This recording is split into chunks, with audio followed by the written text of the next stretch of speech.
Promulgation de la Constitution ce 19 décembre. Brice Clotaire Oligui Nguema a procédé à la signature de la loi référendaire portant Constitution de la République gabonaise et le décret portant promulgation devant les juges constitutionnels avant de rendre un hommage à tous ceux qui, au prix de leur liberté et parfois de leur vie, ont lutté pour un Gabon démocratique. Fin des enquêtes administratives pour le groupe Faubert Gabon. La dernière inspection de l'Agence gabonaise de sécurité alimentaire s'est déroulée ce jour dans les entrepôts de l'entreprise désormais autorisée à rouvrir ses portes. Elle se nomme Saphir et elle est de retour pour ce Noël. La poupée Gaboma revient dans une nouvelle collection conçue par une PME locale. À l'image de la petite fille gabonaise fière de son identité, elle sera sans conteste l'une des stars des jouets de cette année.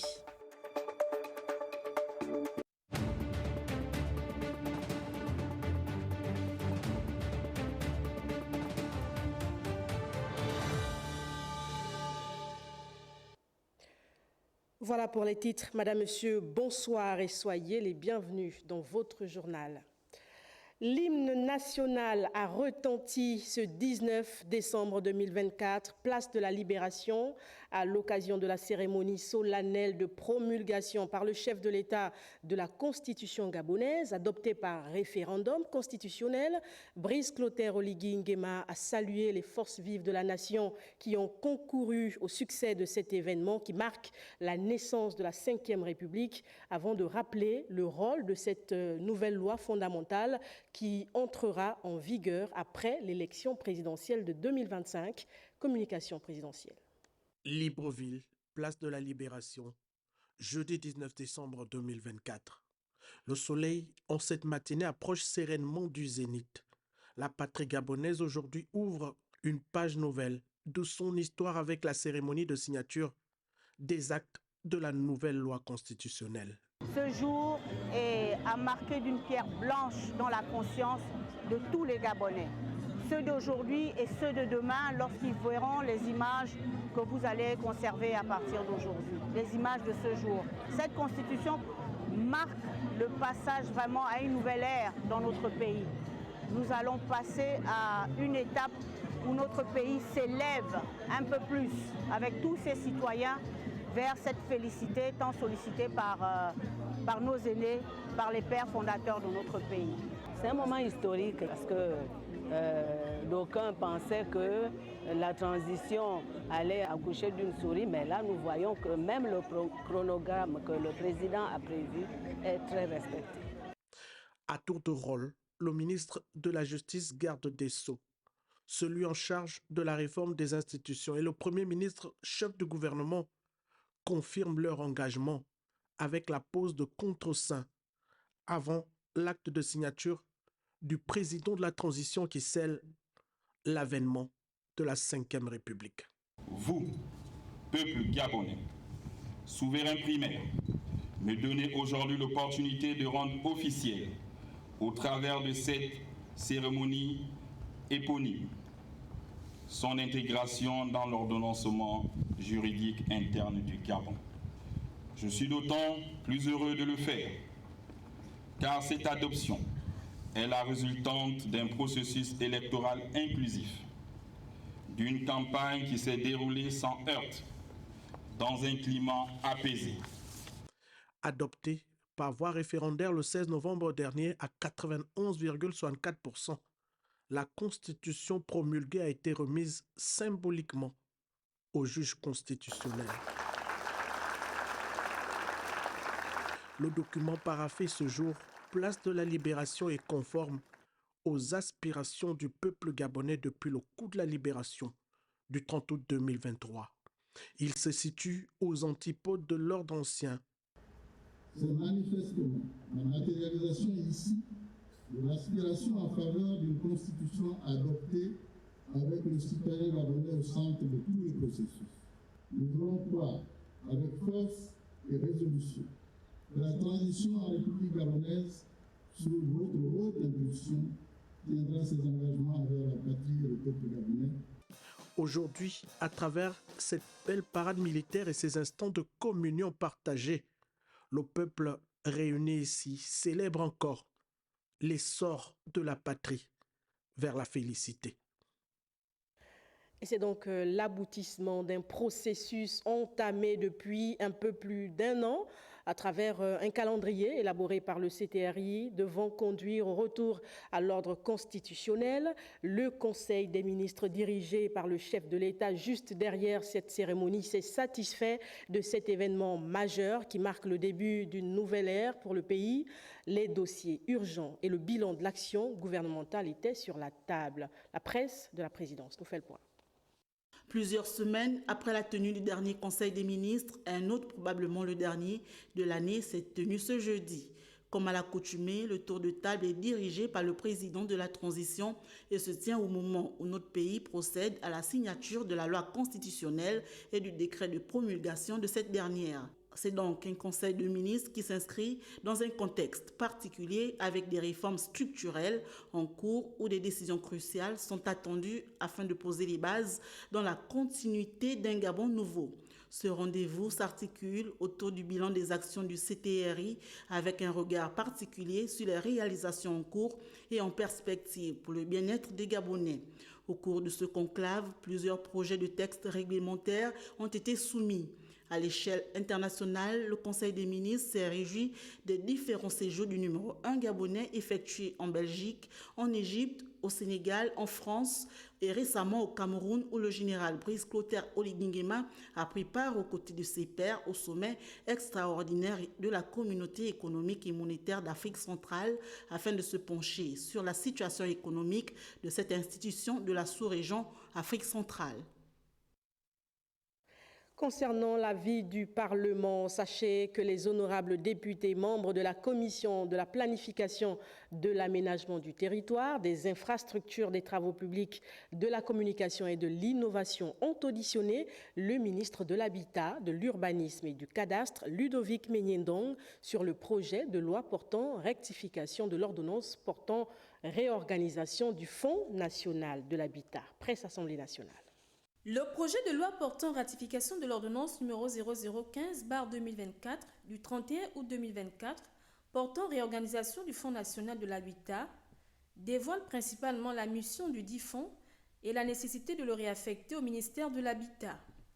C'est tout le sens de ce texte de loi présenté pour examen et approbation aux honorables députés membres de la Commission de la planification par le ministre de l'Habitat, de l'Urbanisme et du Cadastre, Ludovic Menyendong.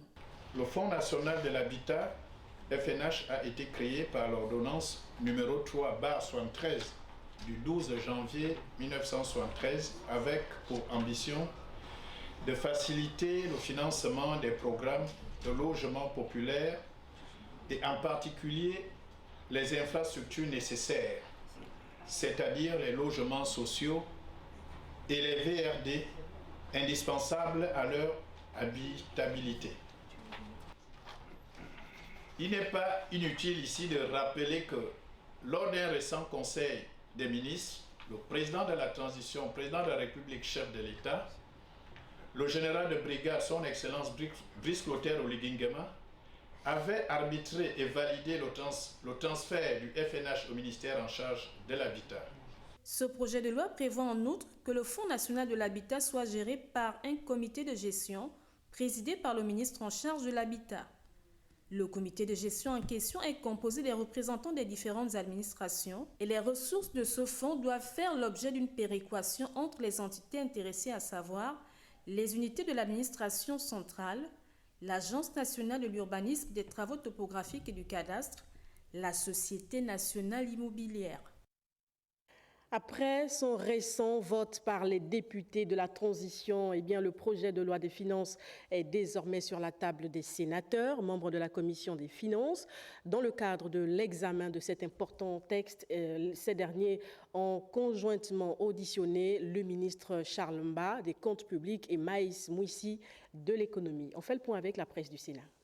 Sur la base des principales hypothèses macroéconomiques et budgétaires, c'est bien à 4 204,9 milliards de francs CFA qu'est arrêté en recettes et en dépenses le budget de l'État exercice 2025, en hausse d'un peu plus de 43 milliards par rapport au budget initial 2024, Celui-ci est en examen auprès des sénateurs membres de la Commission des finances.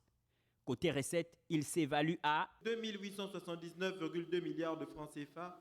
Les recettes budgétaires se décomposent de la manière suivante. Recettes fiscales, 1 797,6 milliards de francs CFA, dont legs et fonds de concours, 45,4 milliards de francs CFA. Cotisations sociales, 38,3 milliards de francs CFA. Autres recettes, 956,3 milliards de francs CFA. Pour ce qui est des dépenses de l'État, sa déclinaison présente les aspects suivants. Les dépenses de l'État nettes des affectations aux tiers sont réparties en dépenses budgétaires, 2 794,5 milliards de francs CFA, et en charges de financement et de trésorerie pour 1292,9 milliards de francs CFA. Bien qu'ambitieux, le budget 2025 a suscité les interrogations des vénérables sénateurs sur plusieurs points. Ce que nous sommes en train de faire ici est très important et repose sur un point décisif, la monnaie. Notre appartenance à la zone CFA nous fait du tort. Quels sont les résultats des audits annoncés? Audit sur la masse salariale, sur la dette intérieure et audit sur la Delta Synergie. Je voudrais d'autre part noter la portion congrue qui est réservée aux collectivités locales dans le budget de l'État.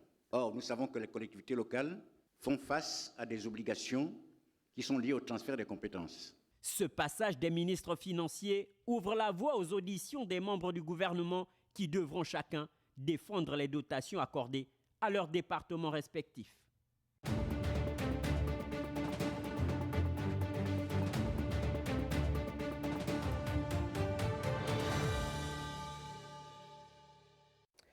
Et on va continuer de parler d'économie avec notre invitée qui nous a rejoint en plateau, Madame Juliette Louemba Bayonne. Madame, bonsoir. Bonsoir, madame. Bienvenue sur le plateau de Gabon Première. Vous êtes le directeur des synthèses et de la promotion économique au ministère de l'économie et des participations. Exact. Et vous êtes ce soir sur notre plateau pour nous parler du lancement demain à Libreville de la journée économique sur la nouvelle approche des pouvoirs publics pour accroître la contribution au PIB des filières pêche et tourisme. D'abord, pourquoi une journée de l'économie? Qu'est-ce qu'elle vise, cette journée? Alors, merci. La journée économique est un espace d'échange entre l'administration que nous sommes et les opérateurs économiques, donc le secteur privé, autour des questions économiques, mais aussi autour de certains thèmes. Donc, c'est une journée qui se veut thématique. Donc, cette année, autour de cette édition, nous avons mis en avant les secteurs de la pêche et celui du tourisme. C'est important au moment où on parle de la diversification de l'économie. Les secteurs de la pêche et celui du tourisme sont des questions majeures dans cette croissance et c'est tout l'enjeu de cette journée, j'imagine bien. Oui, exactement. Les secteurs de la pêche et celui du tourisme sont assis sur un potentiel important. Lorsque nous examinons ces secteurs, nous nous rendons compte que c'est des secteurs qui ne fournissent pas, qui ne libèrent pas encore en ce moment tout leur potentiel. Leur contribution à la création de richesses est, je vais dire, marginale, notamment pour ce qui concerne le tourisme. Et nous sommes autour de 1%, moins de 1% de contribution au PIB. Pour ce qui concerne la pêche, nous sommes autour, non, le tourisme, nous sommes autour de 3%, moins de 3%. Et la pêche, nous sommes à moins de 1%. Donc, vous vous rendez compte qu'avec le potentiel que nous avons des grandes réserves. Pour ce qui concerne la pêche, nous avons des grandes réserves halieutiques. Pour ce qui concerne le tourisme, nous avons une biodiversité qui compte énormément. Donc, il revient à l'État, en fait, de voir comment s'appuyer sur ce potentiel-là pour générer des richesses au niveau de l'État. S'appuyer sur tout ce potentiel pour générer les richesses de l'État. Votre direction, elle est plutôt dans l'élaboration des politiques publiques et c'est donc un regard plutôt administratif.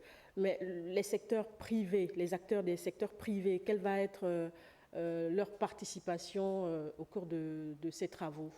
Alors, au niveau de la Direction générale de l'économie, comme je disais tout à l'heure, la Direction générale de l'économie n'est pas une administration procédurière. C'est une administration qui fonctionne comme un bureau d'études. Alors, nous nous saisissons de certaines questions parce que nous avons comme mission d'accompagner l'État dans l'élaboration des politiques publiques. Alors, donc, nous avons mis en avant ces secteurs-là pour voir comment accompagner les efforts de l'État, parce que les efforts, nous n'allons pas dire que rien n'est fait. Les efforts sont importants, il y a une dynamique qui est lancée au niveau de ces secteurs-là, mais nous voulons voir avec les opérateurs économiques, ceux qui sont au quotidien dans ces activités-là, comment mettre en place une stratégie encore un peu plus forte, plus prononcée, pour véritablement amorcer un véritable décollage de ces secteurs-là. Très bien. Et surtout, que ferez-vous, sinon que faites-vous des conclusions? Parce que j'imagine que ce n'est pas la première journée. Ce n'est pas la première journée, madame. Ce n'est pas une de trop, non plus. Ce n'est pas une de trop. Nous sommes dans une nouvelle dynamique. Nous avons des autorités qui veulent véritablement faire les choses et faire les choses vite. Et il nous revient en tant que direction générale de l'économie qui a pour mission d'accompagner l'État dans l'élaboration déjà des politiques publiques, des stratégies de développement de l'État, de proposer, parce que nous sommes une force de proposition voilà, pour les pouvoirs publics. OK, donc c'est pour demain, 20 décembre. Vous nous rappelez les informations utiles, madame? Alors, nous avons cette journée, la journée économique se tient demain à partir de 8h. 8h au niveau d'Arambo, à l'auditorium d'Arambo, tant pour moi. Alors, nous avons une articulation autour des présentations, des conclusions de l'étude, parce que nous travaillons dessus depuis le mois de février-mars. Alors, nous avons les conclusions qui vont être présentées aux différents participants et nous avons mis en place des panels, parce que il faut bien discuter, il faut bien prendre, je vais dire, le pouls au niveau du secteur public. Donc, les propositions que nous faisons, les conclusions que nous avons apportées seront enrichies par, je vais dire, les discussions et les apports du secteur privé. Merci, madame Juliette Louemba Bayonne, d'être passée sur notre plateau pour communiquer sur cette actualité. C'est moi qui vous remercie, madame. La suite de ce journal, la police sanitaire et phytosanitaire de l'Agence gabonaise de sécurité alimentaire vient de procéder à la deuxième descente dans les entrepôts de Faubert-Gabon pour la vérification des produits mis sous scellé avant leur destruction demain, vendredi. Une inspection qui marque aussi la fin des enquêtes administratives après le signalement de l'entreprise. Rodolphe Mukambi-Boma, Aristide Imbomo. 14 jours après la descente qui a révélé le scandale sur plusieurs produits de grande consommation à Faubert, la police sanitaire et phytosanitaire, l'Agence gabonaise de sécurité alimentaire, foule à nouveau le site de l'entreprise qui fait grand bruit. Dans un établissement, il y a des produits qui ont été constatés à DLC dépassé, c'est-à-dire dans la limite de consommation dépassée, donc pour lesquels on ne peut plus consommer. Tous ces produits ont été saisis et sont voués à destruction. Comme vous avez pu le constater, nous avons fait le tour pour vérifier si tous les produits saisis étaient toujours encellés, et ce qui est le cas. Et les camions sont en train de collecter pour les envoyer à l'incinérateur. C'est également la réouverture de l'entreprise ainsi que la reprise progressive de ses activités à titre conservatoire. Lorsqu'on fait une inspection, il y a des non-conformités qui peuvent être mineures, pas de gravité pour la santé, mais dans le processus hygiénique, ce n'est pas beau à voir. L'opérateur, en tant qu'agro-industrie, se doit de mettre ces mesures conservatives en application.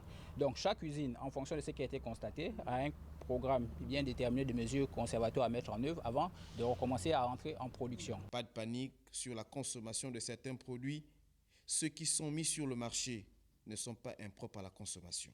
Les produits produits par Coca-Cola, incriminés par les lots qui n'avaient pas reçu d'autorisation d'extension de DLUO sont saisis en usine parce que c'était des produits produits. Tous les produits mis sur le marché ne sont pas nocifs pour la santé. Lorsqu'on fait une inspection, il y a des contrôles documentaires d'abord, ensuite on a le contrôle physique et plus loin on a le contrôle analytique.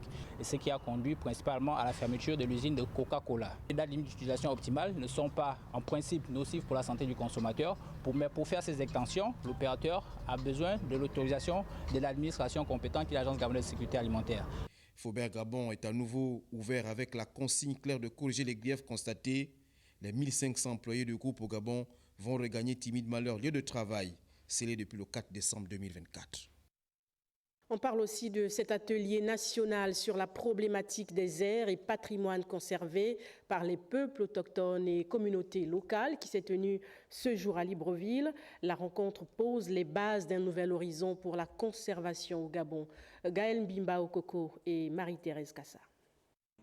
Analyser et proposer des modèles de gouvernance afin de soutenir et renforcer le rôle des peuples autochtones et des communautés locales dans la conservation de la biodiversité au Gabon, mais aussi adopter une gestion inclusive et durable des ressources naturelles sont entre autres les objectifs visés par cet atelier. À l'heure actuelle, le cadre juridique ne reconnaît pas ces espaces. On devrait réfléchir sur une feuille de route, un plan d'action qui va nous permettre d'aborder les prochaines étapes. On a trois caractéristiques principalement qu'on regarde. Est-ce qu'il y a un lien fort entre les communautés et les territoires? Est-ce que les communautés peuvent prendre les décisions sur ce territoire?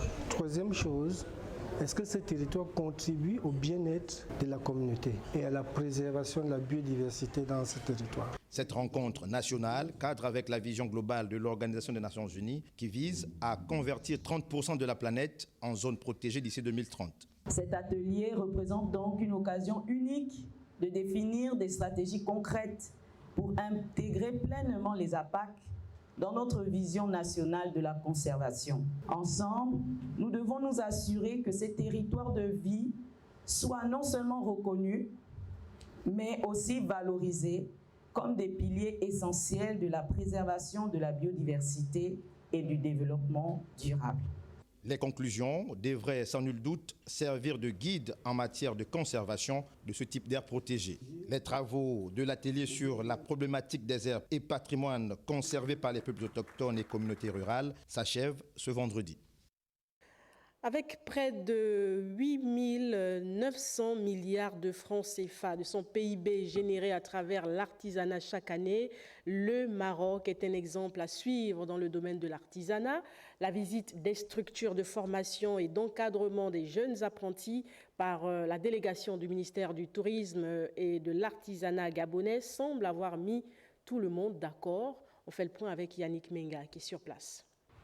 Aujourd'hui, nous avons assisté et fait le tour des centres de formation pour les artisans et nous avons été émerveillés par la prise en charge du savoir-faire au niveau de ces centres et que nous espérons importer au niveau du Gabon parce que vous savez, notre pays a des savoir-faire, mais maintenant les structures d'encadrement manquent. Et donc nous sommes venus nous imprégner de l'expérience marocaine justement pour travailler sur les formations, que ce soit sur le plan théorique, pratique et sur le plan institutionnel aussi. Il faut dire que la signature de la convention de partenariat le 7 octobre dernier entre les chambres de Rabat et du Gabon ouvre de nouvelles perspectives très intéressantes pour la formation, le renforcement des compétences de nos artisans. Au regard de grandes découvertes que nous venons de faire dans les différents centres de formation, nous envisageons dans un proche avenir une matérialisation par l'arrivée de plusieurs artisans gabonais pour mieux asseoir leur savoir avec les plateaux techniques que nous venons de découvrir. Les Gabonais ont du talent. Les objets exposés à Kenitra à l'occasion de cette mission démontrent à suffisance le savoir-faire de nos artisans gabonais. Et je crois que de belles perspectives de collaboration sont en train de se dessiner qui vont nous permettre, nous aussi, de vendre le Made in Gabon à l'étranger, en profitant évidemment de l'appui marocain. Ouverture ce matin d'un atelier de formation des formateurs pour le contrôle des substances appauvrissant la couche d'ozone. À l'intention des douaniers, la session est à mettre à l'actif de la Direction générale de l'environnement et de la protection de la nature. On fait le point avec Guy Frey, Ndongobian et Gérard Magnagna. Renforcer les compétences techniques et pratiques des agents de la douane en charge de la détection et du contrôle des produits contenant des substances néfastes pour la couche d'ozone, c'est entre autres l'objectif de cette formation initiée par le Bureau national ozone et le consultant national ozone. La douane, c'est la vitrine, c'est le passage de toutes les substances que nous utilisons.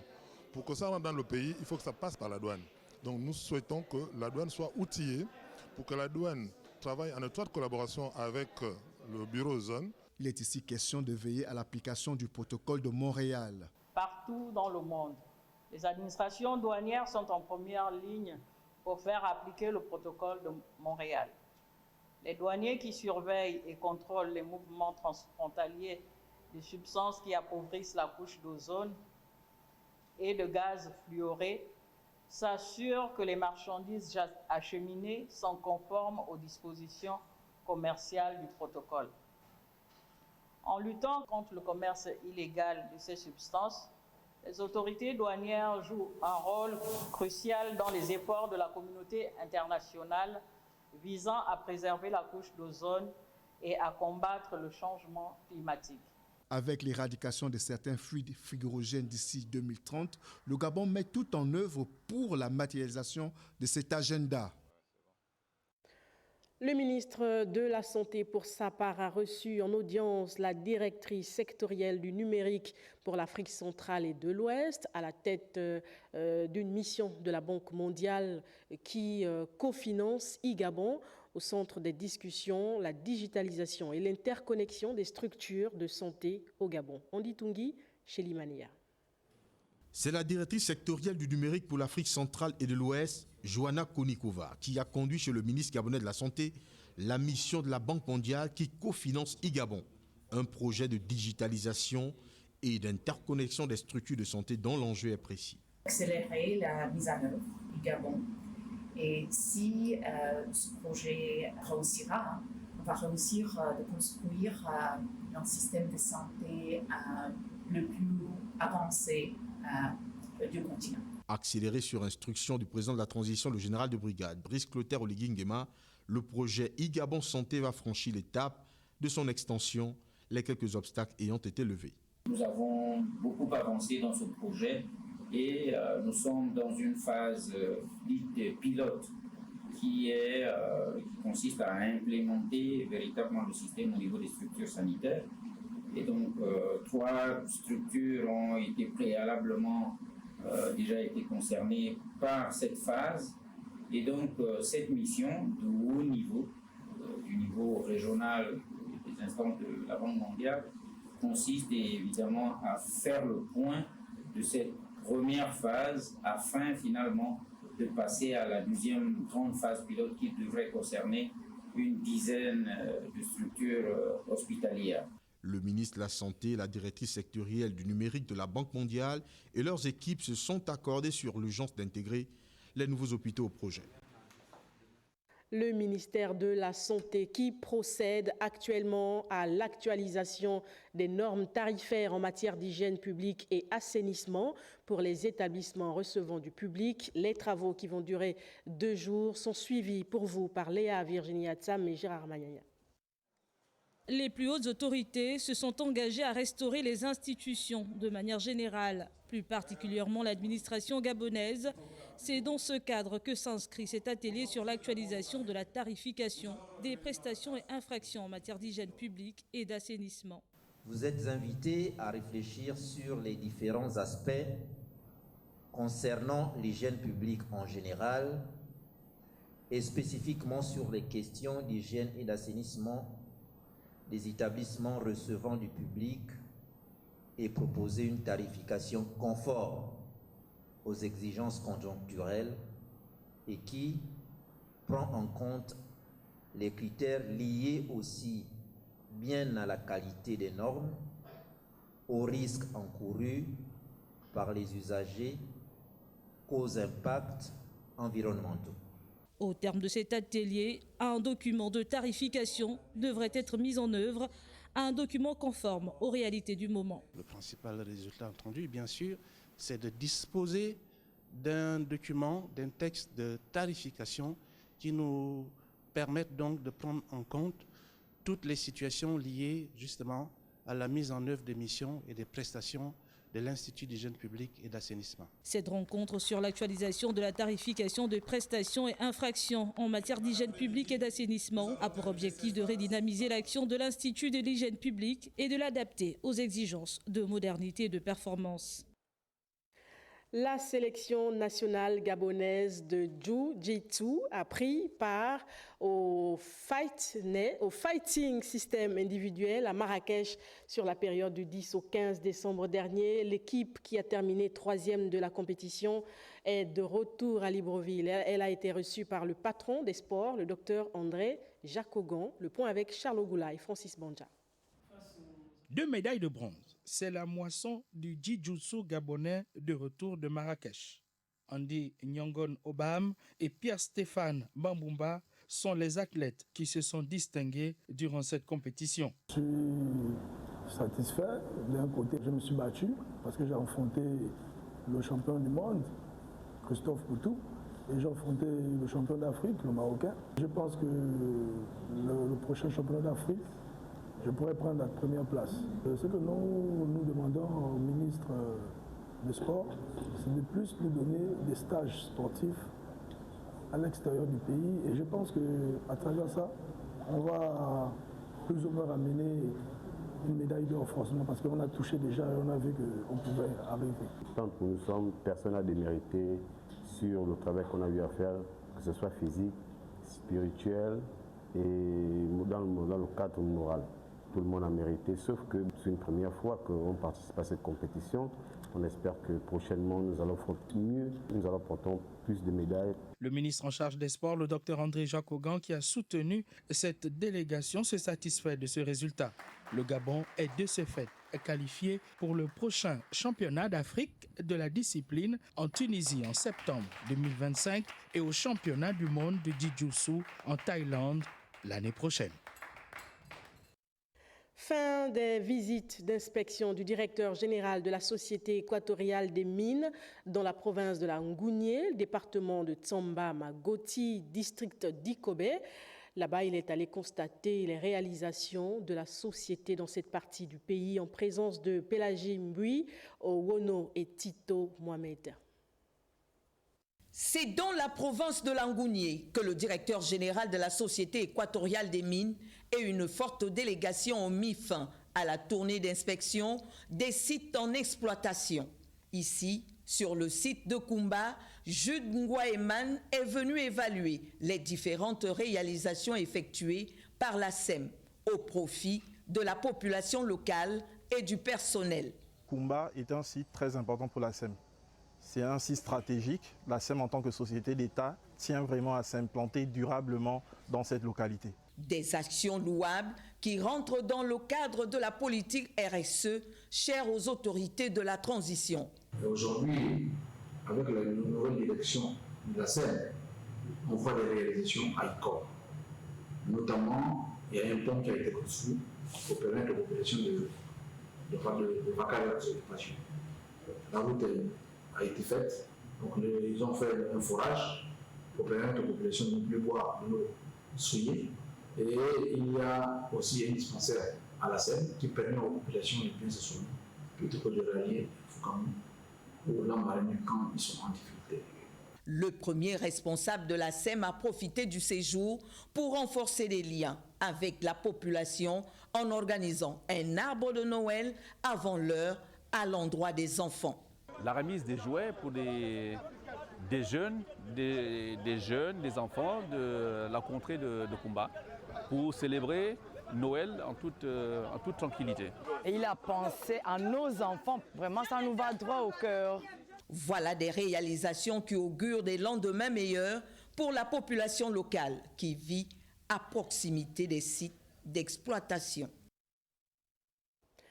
11e Conseil de régulation de l'autorité des communications électroniques et des postes, présidé par Célestin Kadjidja. Le bilan 2024 des activités de l'institution ainsi que la gouvernance était au centre des travaux.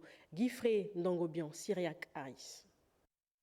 Avec pour feuille de route les instructions du président de la transition, ce 11e Conseil de régulation de la CEP fait le bilan de l'année 2024 à travers 4 axes majeurs.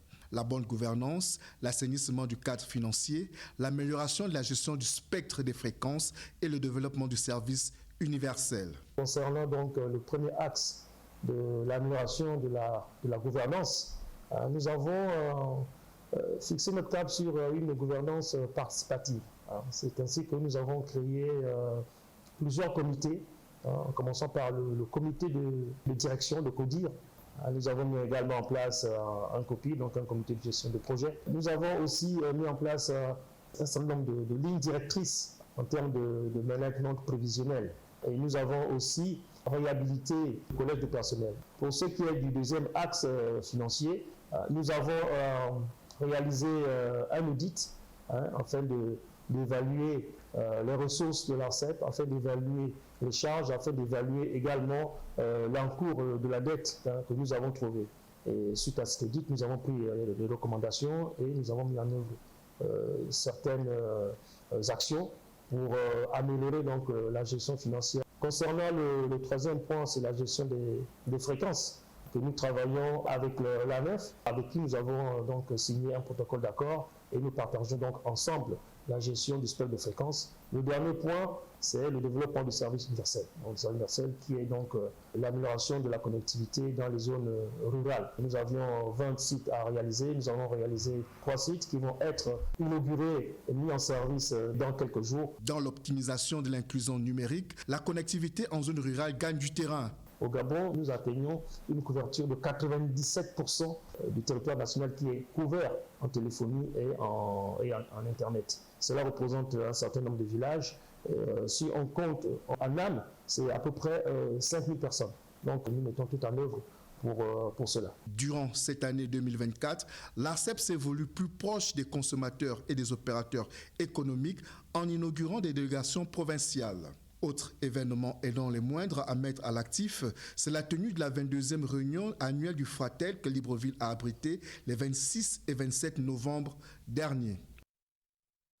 Pendant ce temps, le réseau dénommé Femmes, Lève-toi et ses partenaires nationaux et internationaux organisaient un atelier d'échange sur les violences basées sur le genre, une occasion de dresser le bilan des activités menées depuis 3 ans dans le pays. Egrid Bijou Mombo Bibambou et Francis Ngomo. Depuis 3 ans, le réseau Femmes Lève-toi et ses partenaires locaux et internationaux se sont donnés pour mission d'informer, de former et d'accompagner les femmes et acteurs de la société civile sur toute forme de violence basée sur le genre. Les femmes et les filles représentent au monde la moitié de la population. L'égalité des sexes, en plus d'être un droit humain fondamental, est essentielle à la mise en place des sociétés pacifiques, dotées de plein potentiel humain et d'un développement durable. Et dans ce contexte que s'inscrit la mise en œuvre des projets ACT-VBG, dont les principaux objectifs étaient de contribuer à réduire les inégalités femmes-hommes. Cette rencontre d'échange initiée par les acteurs du projet Citoyenne engagée s'inscrit sous fond de bilan à la grande satisfaction des partenaires techniques et financiers. C'est un événement très important pour nous. On est à la fois dans un exercice de bilan, quels ont été les résultats. On saisit mieux la complexité de certains sujets. On peut aussi se tourner vers l'avenir et savoir aussi quels sont nos objectifs communs. Que nous soyons membres d'organisations de la société civile, militants, politiques, représentants de l'administration ou du corps diplomatique, nous avons toutes et tous conscience des nombreuses actions qui restent à mener. Des progrès restent à faire, bien évidemment, en matière de lutte contre les stéréotypes de genre, connaissance des droits, d'application de la loi ou encore d'accompagnement des victimes. Pour rappel, il existe plusieurs formes de violence, sexuelles, psychologiques, physiques et économiques. Et dans le même registre, cet atelier de restitution et de validation du profil genre de la République gabonaise, un document qui énonce et facilite l'orientation des politiques publiques en matière de réduction des inégalités entre les hommes et les femmes. On fait le point avec Bienvenue Nelkem et Guy-Serge Dizambo. Cet atelier de restitution et de validation du profil genre en République gabonaise vise une meilleure équité et égalité entre les hommes et les femmes, les filles et les garçons. C'est l'occasion pour le Gabon, comme d'autres pays dans la sous-région, de dresser des bilans de réalisation et des avancées en matière d'insertion des genres dans les politiques et programmes de développement. Dans de nombreuses sociétés, notamment africaines, les femmes n'ont pas les mêmes droits, les mêmes responsabilités et opportunités que les hommes. L'objectif primordial de la stratégie de la Banque pour le genre est de contribuer à l'émergence d'un continent dans lequel les femmes et les hommes auront des droits égaux en termes d'accès aux services sociaux de base, aux ressources naturelles, techniques et financières et à des opportunités égales en termes d'emploi et de revenus. Malgré les pesanteurs culturelles, le Gabon est classé parmi les meilleurs pays d'Afrique subsaharienne en matière de genre. Mais il était important que ce profil soit présenté à divers intervenants à travers la République. Donc, nous avons constaté une progression depuis un certain nombre d'années. Et donc, et bien évidemment, c'est à l'actif du gouvernement de la République du Gabon. À l'issue de cet atelier, des recommandations sur la validation du profil genre pays de la République gabonaise ont été adoptées. Je propose de suivre ce communiqué relatif à l'organisation du recrutement national dans les forces de défense pour les précisions. Écoutez. Communiqué du ministère de la Défense nationale.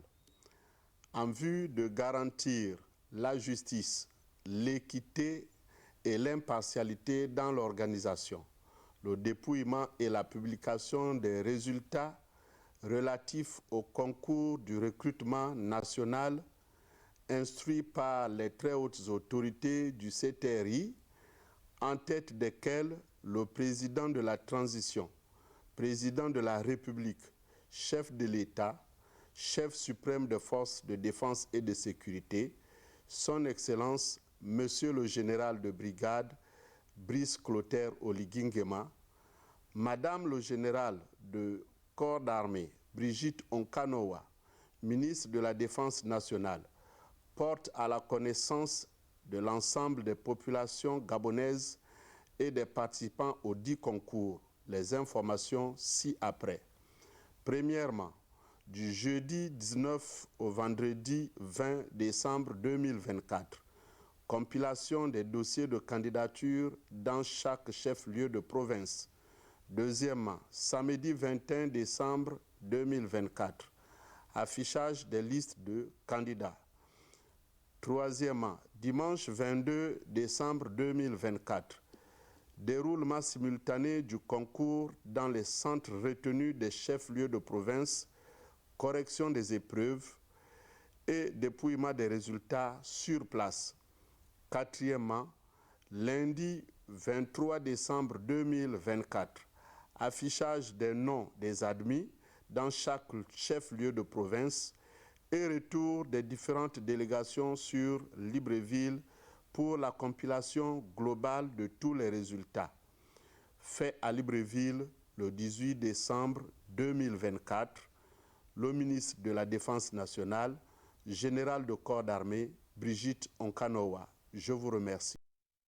Poursuivons ce journal avec la tenue ce 19 décembre à l'école de préparation aux carrières administratives de la conférence sur la transformation numérique et digitale de l'administration publique. Une rencontre qui avait pour but d'édifier les agents publics sur la nécessité d'intégrer l'intelligence artificielle dans leur lieu de travail. Alpha Ndombi Moussavou et Baris Dontoum. Digitaliser les administrations publiques et les écoles de formation à l'ère du numérique, c'est le but visé par cette conférence qui met en avant la problématique de la protection des données des populations à travers l'intelligence artificielle. C'est une opportunité économique d'abord, une opportunité professionnelle parce que l'intelligence artificielle permet d'augmenter la productivité et permet de saisir des fenêtres d'opportunités qui auparavant n'étaient pas accessibles du fait que certaines tâches sont complexes.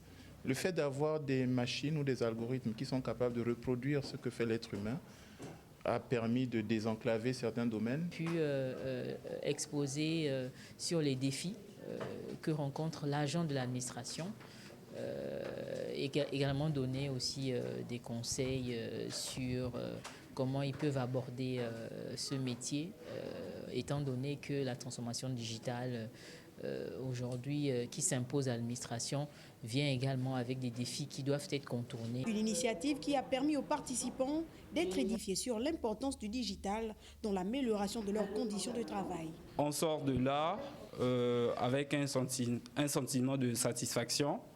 On a appris au sortir de cette conférence que nous devons nous adapter au système numérique. Instaurer la culture de l'informatique chez les agents publics demeure une priorité pour une administration plus efficace et dynamique.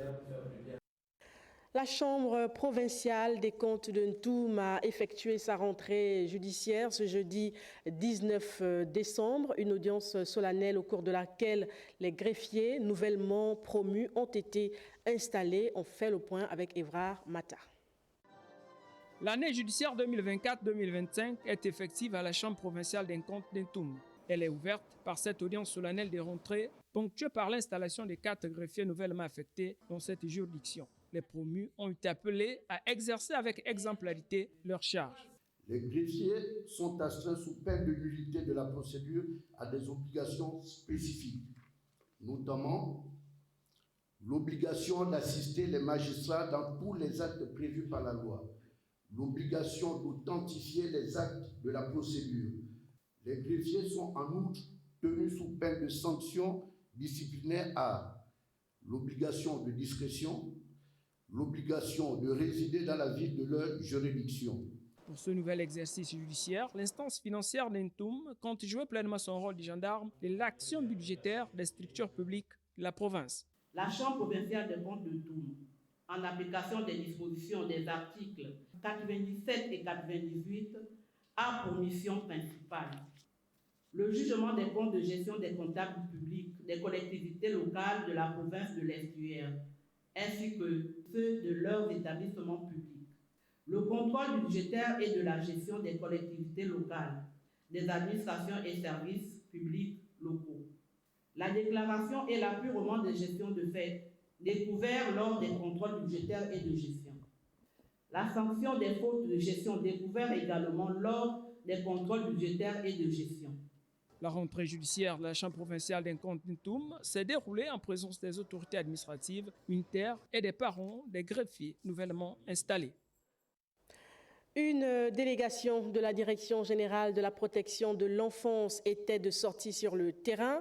Une visite dans les orphelinats du Grand Libreville a permis d'évaluer les difficultés des lieux de vie de cette catégorie sociale en vue d'un éventuel accompagnement. Nathalie Oquet, Alexandre Nkogui.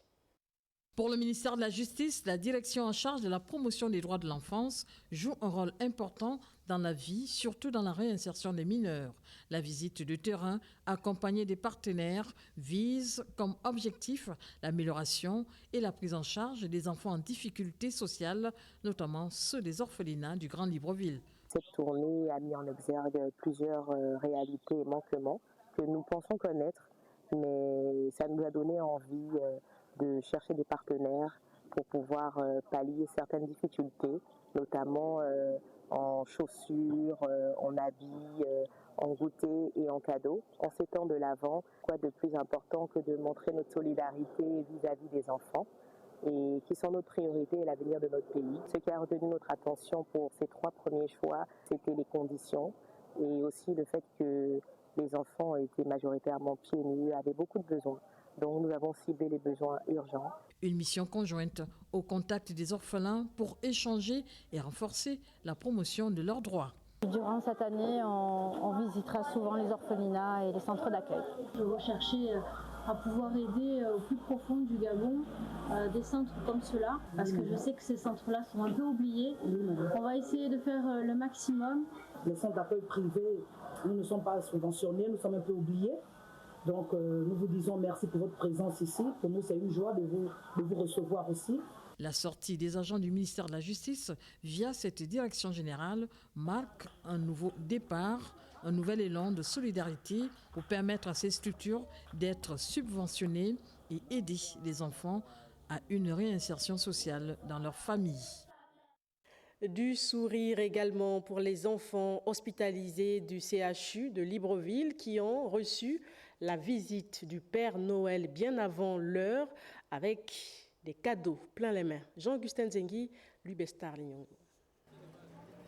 Mettre un peu de chaleur dans les cœurs des petits enfants malades et internés au centre hospitalier universitaire de Libreville, c'est le sens à donner à cet élan de partage et de solidarité du Rotary Club Libreville Sud qui vient avec la participation italienne offrir des cadeaux à ses enfants en cette période de fête de la nativité et de fin d'année. L'objectif du Rotary cette année, c'est de créer la magie dans la société Et je pense qu'une des magies, un des bonheurs qu'on peut offrir justement aux enfants qui sont hospitalisés, c'est de leur permettre de vivre Noël comme s'ils étaient à la maison, comme nous, nos enfants qui sont en parfaite santé pendant cette période. Donc nous sommes là juste pour donner à ces enfants du sourire aujourd'hui, en leur offrant un tant soit peu ce petit présent pour leur permettre de passer un Noël bien que différent, parce qu'ils ne sont pas à la maison, à l'hôpital, mais quand ils reçoivent quand même le présent, ils se souviendront que la société n'a pas oublié parce qu'ils sont souffrants. L'acte de générosité du Rotary Club Libreville Sud, le deuxième du genre en moins de 2 mois. Ce que vous venez de faire là va rester marqué dans leurs souvenirs à l'hôpital. On ne verra plus l'hôpital comme un lieu de piqûre, mais on va voir l'hôpital où on peut également jouer, où on peut également avoir un petit présent, surtout à Noël. Les parents, je pense, vous seront également reconnaissants pour ce geste fraternel. Notons qu'il n'y a pas très longtemps, le Rotary Club Libreville Sud avait déjà offert des produits médicaux aux malades, mais aussi au personnel du CHUL. Les jouets de Noël qui ont fait leur apparition depuis plusieurs semaines déjà sur les étals et dans les commerces spécialisés.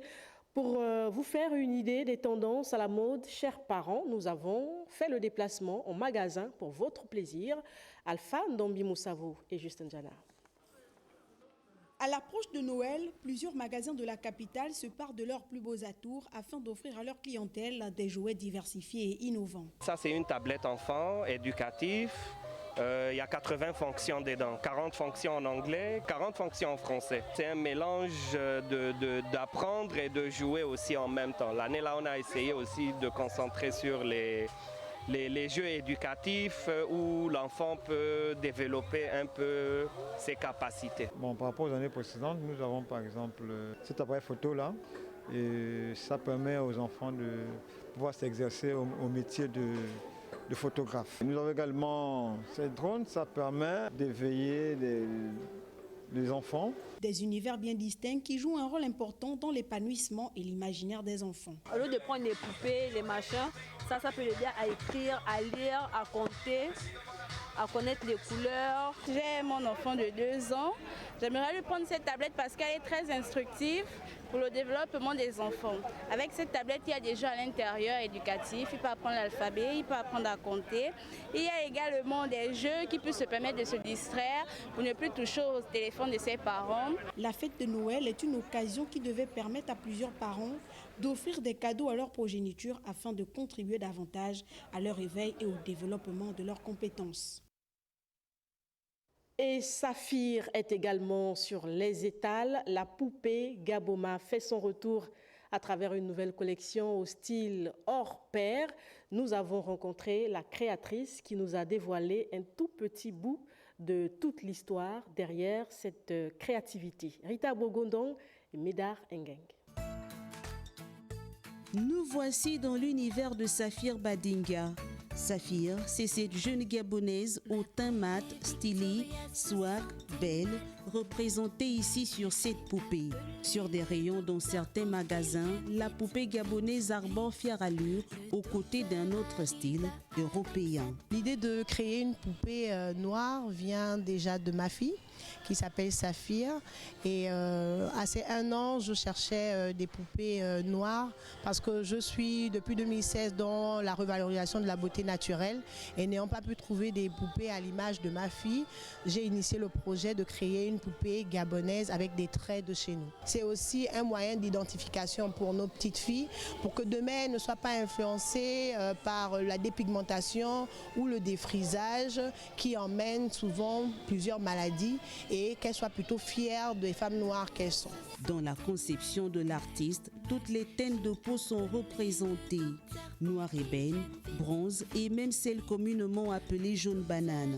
Qu'elle soit habillée en robe pagne, pantalon, soirée, short, Saphir représente valablement la beauté de la jeune fille gabonaise. Par Saphir, qui est une initiative noble, je pense, car elle emmène l'enfant à s'aimer telle qu'elle est pour éviter des maladies à l'avenir. Nous souhaitons vivement être accompagnés pour mûrir le projet. Aujourd'hui, Saphir est produite à l'extérieur, mais notre souhait est de voir une usine, pourquoi pas, de fabrication de jouets afro localement. Saphir aussi a cette possibilité de prendre tous les noms. À chaque fois qu'elle rentre dans une maison, elle prend le nom de la famille qui l'accueille. Voilà qui est dit. Venez acheter votre poupée et nommez-la selon votre souhait chez la Mebalé, Lydie Mouili et pourquoi pas Zita Olivier. L'actualité à l'étranger. En France, où l'ex-président Nicolas Sarkozy est condamné par la Cour de cassation à 3 ans de prison, dont 1 ferme dans l'affaire des écoutes pour corruption et trafic d'influence. Le commentaire de Janice Ondo Nguema. Nicolas Sarkozy, définitivement condamné à 1 an sous bracelet électronique.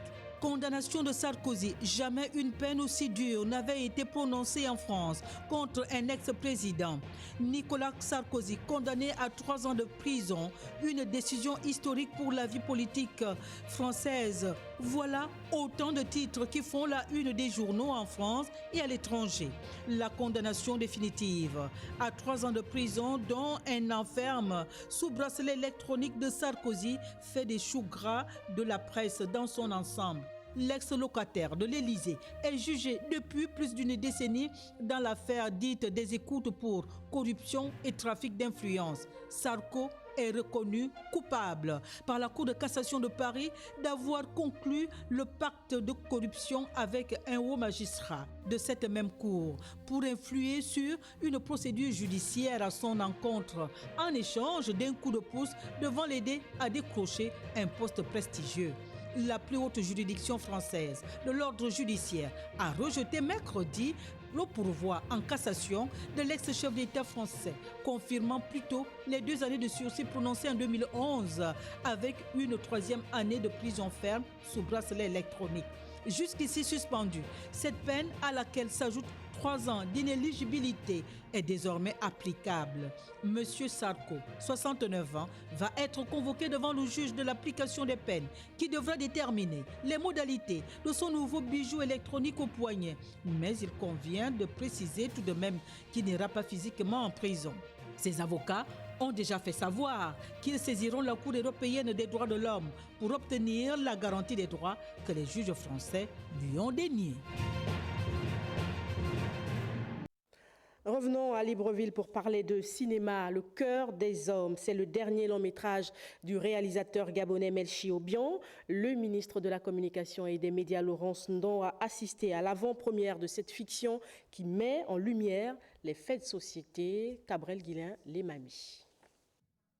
Les studios Montparnasse à l'honneur à l'occasion de l'avant-première du long-métrage Au cœur des hommes réalisé par le cinéaste Melchi Obiang. Présenté au public, le film met en avant les faits de société accompagnés d'émotions qui peuvent avoir des répercussions sur le plan moral. Au cœur des hommes, c'est une histoire assez palpitante parce que c'est l'histoire d'un homme qui a donc l'habitude de tromper la vigilance de sa femme et de passer des week-ends ailleurs, en complicité avec son ami.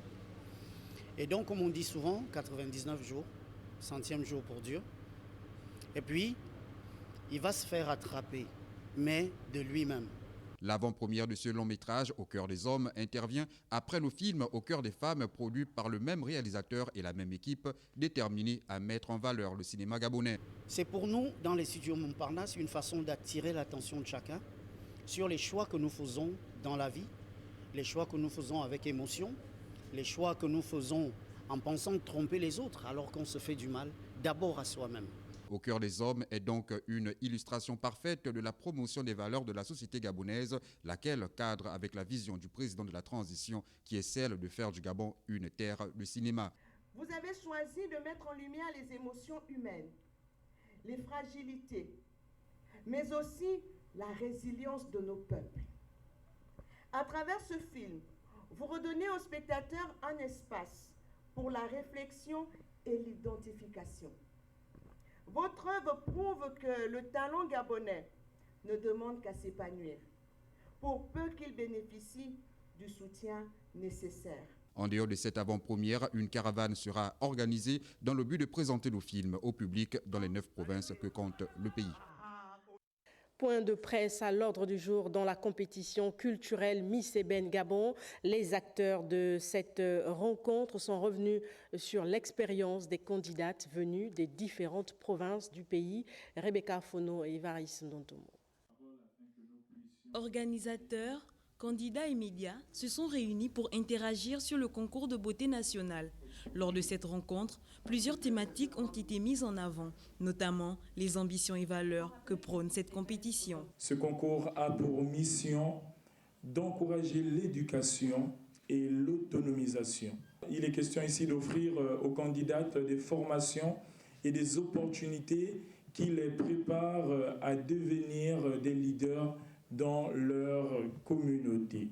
Au cours des échanges, les hôtes sont revenus sur les difficultés relatives aux dispositifs d'organisation qui ont permis la réalisation de ce projet. Je veux remercier les partenaires qui ont bien voulu nous accompagner depuis le début. Et je remercie également le ministère de la Santé, le ministère de la Culture et bien d'autres entreprises.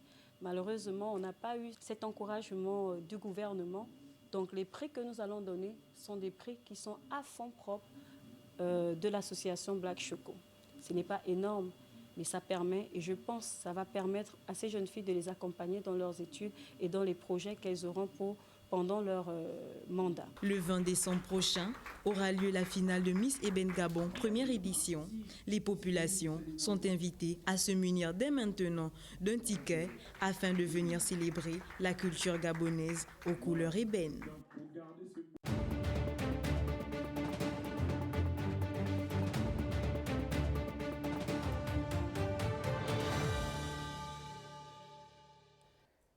Miss Eben Gabon, concours de beauté, de la peau noire. Une invitée sur ce plateau, Madame Gadiel Mintsa, épouse Maï, la présidente de l'association Black Choco. Bonsoir, Madame. Bonsoir, Madame. Bienvenue sur le plateau de Gabon Première. Alors, vous êtes ici en qualité de présidente du comité d'organisation de ce concours. Après donc la phase de présélection au niveau national, vous êtes ici ce soir pour communiquer sur la grande finale qui va se dérouler à Libreville. Mais avant de commencer parler de ce programme, une question, pourquoi la peau noire? Est-ce qu'il y a un message derrière? Alors déjà, effectivement, merci pour la parole. Je suis Gadiel Mintsa, épouse Maï, présidente de l'association Black Choco, présidente du comité d'organisation Miss Eben Gabon.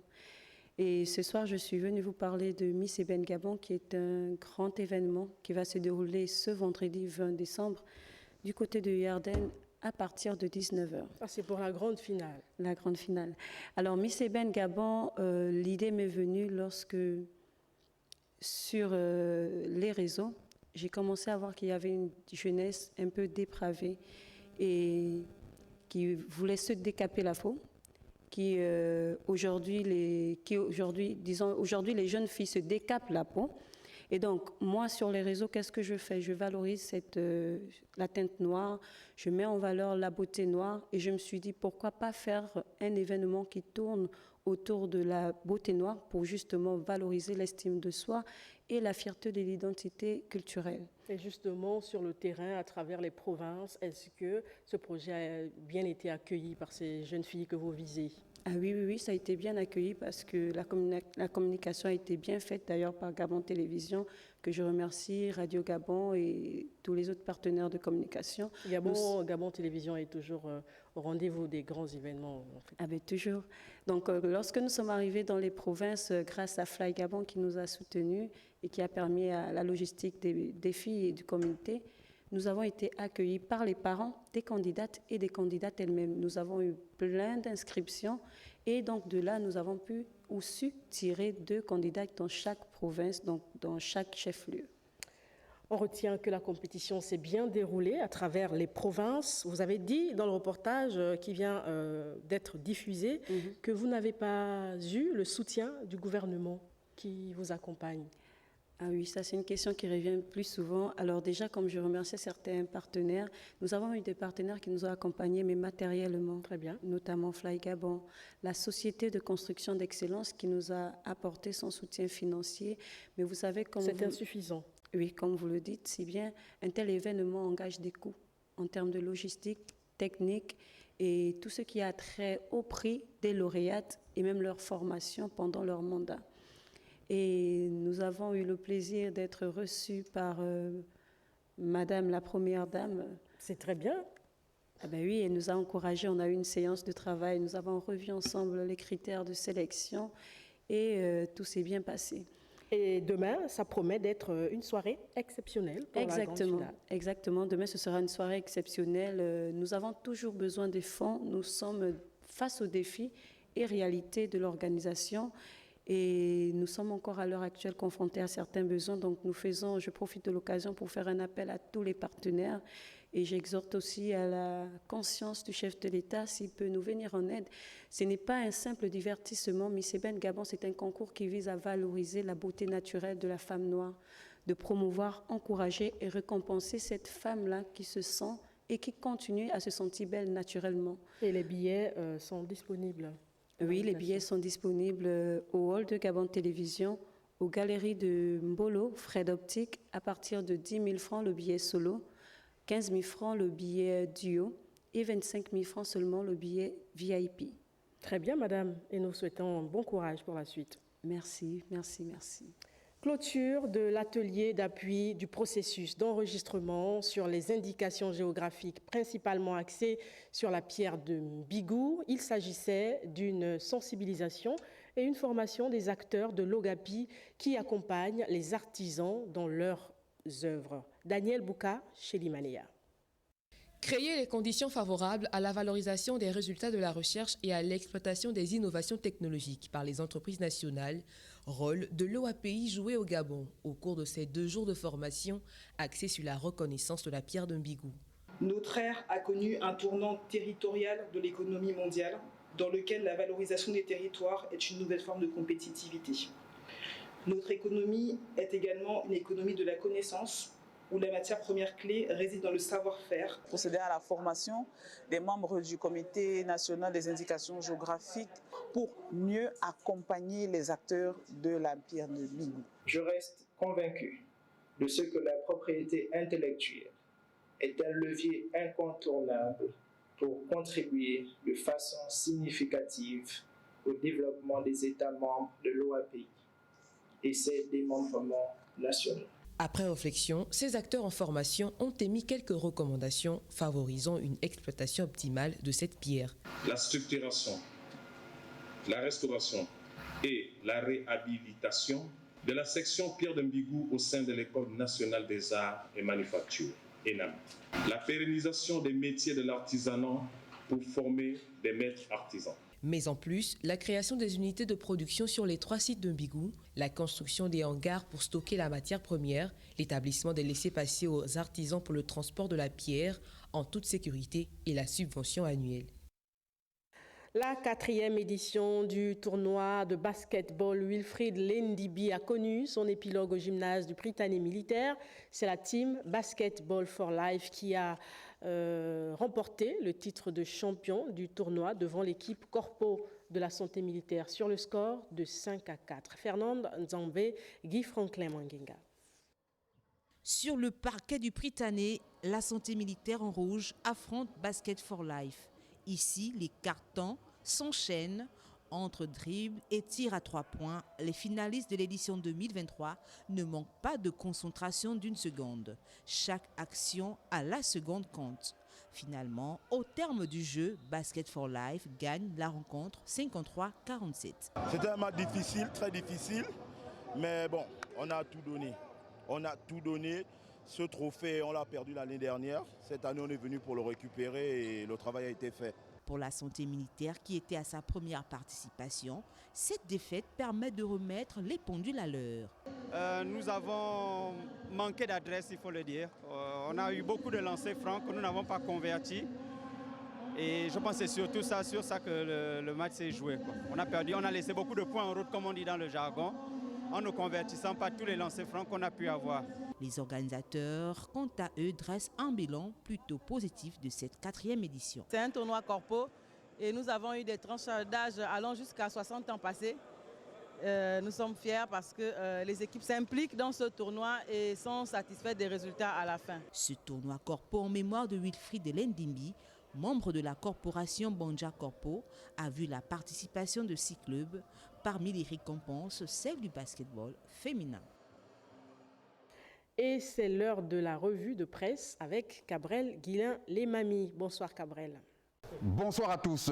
Votre revue de presse reste consacrée à la Banque du commerce et de l'entrepreneuriat du Gabon qui est entrée officiellement en service, un établissement bancaire qui permettra d'apporter des solutions financières innovantes adaptées aux besoins de l'entrepreneuriat. Selon le quotidien L'Union, cet établissement bancaire vient se positionner comme un incubateur de l'écosystème entrepreneurial, un acteur clé dans la promotion d'un développement durable et inclusif au Gabon. Sa mission est d'accompagner ceux qui osent entreprendre sur l'ensemble du territoire gabonais. Une promesse tenue, titre Gabon Matin. Le journal souligne que la BCEG concrétise la vision du chef de l'État en matière de renforcement de l'écosystème financier national. Il s'agit là, une fois de plus, d'une promesse tenue par les autorités de la transition dans leur engagement à redonner de la dignité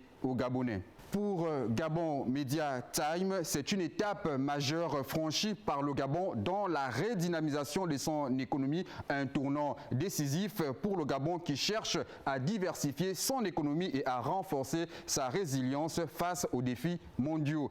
Déjà, 3 PME bénéficiaires de crédit à l'ouverture de la BCEG évoquent Gabon Review qui souligne qu'à l'occasion de la cérémonie d'inauguration à laquelle ont pris part les membres du gouvernement, 3 premières PME locales ont bénéficié des crédits alloués par la banque qui propose une gamme de produits adaptés aux besoins des entrepreneurs. Il s'agit entre autres des crédits d'investissement, des facilités de trésorerie, des produits d'épargne personnalisés ainsi qu'un accompagnement spécialisé pour les entrepreneurs. Voilà qui vient mettre un terme à votre revue de presse. À demain.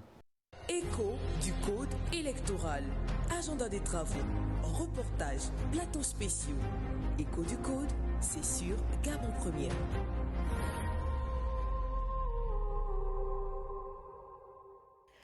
Plus que quelques jours et la commission chargée d'élaborer l'avant-projet du code électoral va boucler ses travaux débutés le 9 décembre dernier. En attendant ces conclusions, arrêtons-nous sur quelques généralités. Qu'entend-on par code électoral? Quels sont les principaux éléments constitutifs du code électoral? On va voir tout cela avec Rodolphe Mukombi Boma et Shelly Manéa. Un élément que je vous laisse suivre avant de vous dire au revoir et vous souhaiter une excellente soirée.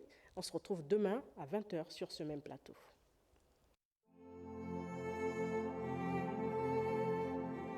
Sa définition est un classique qui peut être récité par tout observateur de la vie politique. Le code électoral, puisqu'il s'agit de lui, est en principe le corpus juridique qui régit les élections dans notre pays. Il regroupe de façon plus concrète les lois et les règlements relatifs aux différentes élections et précise pour chacune d'elles le mode d'organisation. La question du discrédit du code électoral tient compte d'une chaîne de facteurs. D'abord, la maturité des acteurs politiques, plus ce que vous avez rappelé, les dispositifs de modernité, les outils qui ont été mis en place, il faut être capable de croire en ces outils-là.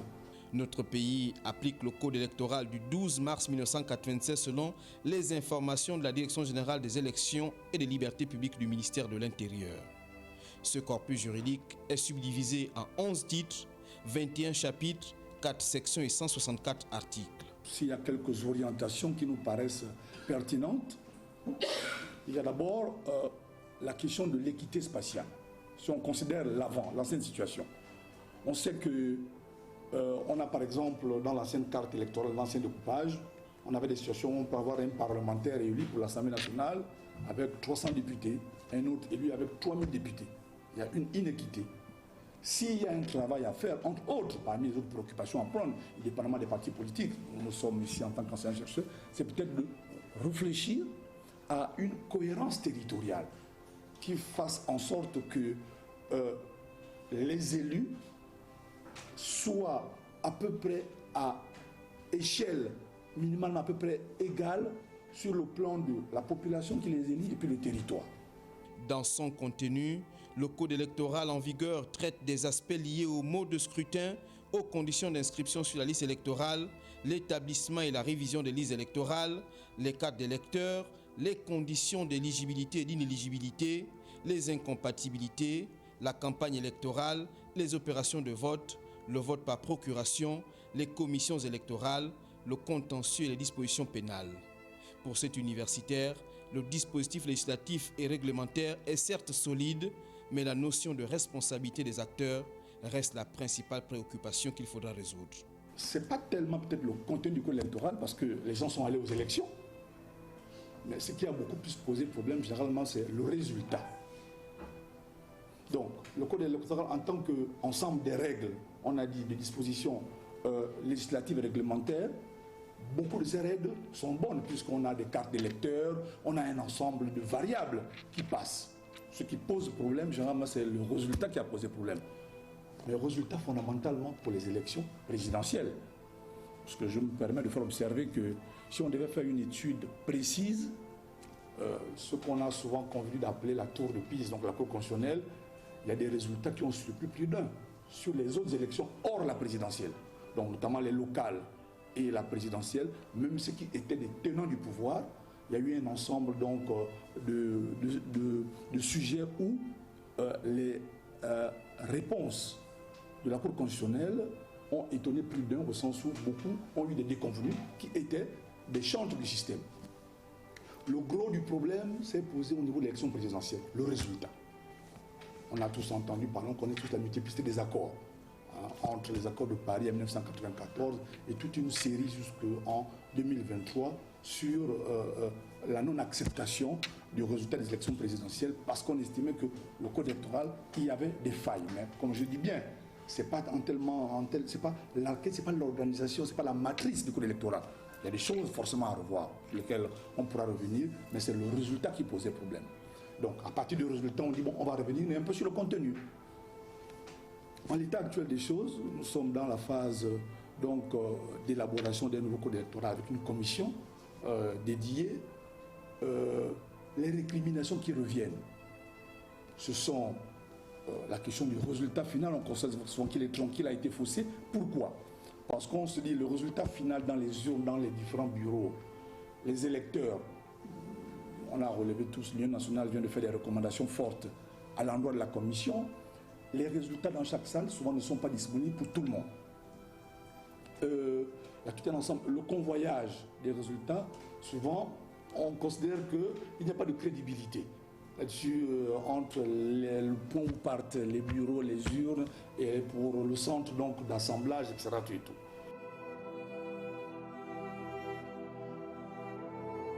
Si le premier code électoral clairement établi de l'histoire de notre pays n'est intervenu que le 11 mars 1993, ce dernier a tout de même subi depuis 1998 plus de 19 modifications, dont la dernière date seulement du 5 août 2024, cette fois sous l'ère de la transition.